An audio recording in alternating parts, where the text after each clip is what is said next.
आज हम लोग इस वीडियो में बात करेंगे, जानेंगे, समझेंगे कि आईपीओ क्या है, किसे बोला जाता है, इसका मतलब क्या है, उसके बारे में जानेंगे, समझेंगे। तो यदि आप जानना चाहते हो कि आईपीओ किसे बोला जाता है, इसका मतलब क्या है, तो इस वीडियो को ध्यान से देखिए, क्योंकि मैं आप लोग इस वीडियो के अंदर में आईपीओ के बारे में बहुत ही आसान शब्दों में बताऊंगा, जिससे आपको समझ में आ जाएगा इसके बारे में। ओके, तो चलिए बिना देरी करते सीधे जानते हैं आईपीओ का मतलब क्या है, किसे बोला जाता है। ओके, सबसे पहले जानते हैं कि आईपीओ का फुल फॉर्म क्या होता है।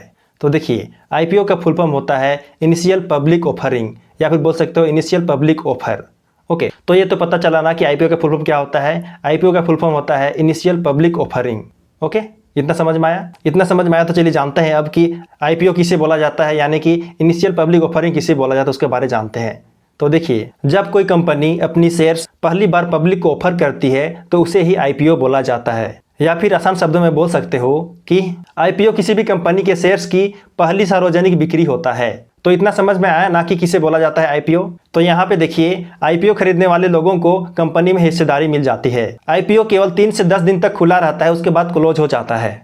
ओके, आईपीओ क्लोज हो जाने के बाद कंपनी लोगों को, यानी कि जो व्यक्ति कंपनी के आईपीओ में भाग लिया हो, उन लोगों को कंपनी जो है अपनी शेयर्स अलॉट करती है। ओके, एक चीज यहाँ पे हमेशा ध्यान रखिएगा कि आईपीओ में आप जो है 1-2 शेयर्स नहीं खरीद सकते हो। यदि आप किसी कंपनी के आईपीओ में भाग ले रहे हो तो आप वहां पे 1-2 शेयर्स नहीं खरीद सकते हो, आपको वहां पे समूह में खरीदना पड़ेगा शेयर्स।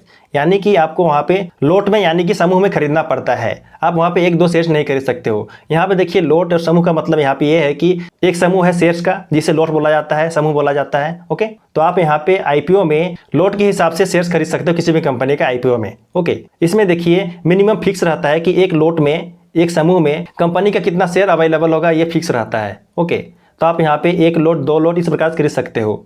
आप जितना चाहो उतना खरीद सकते हो आईपीओ में, लेकिन आप 1-2 शेयर्स नहीं खरीद सकते हो। तो ये बात को ध्यान रखिएगा। ओके, आईपीओ लेने का मतलब होता है कि आप जो है सीधे कंपनी से शेयर्स खरीद रहे हो।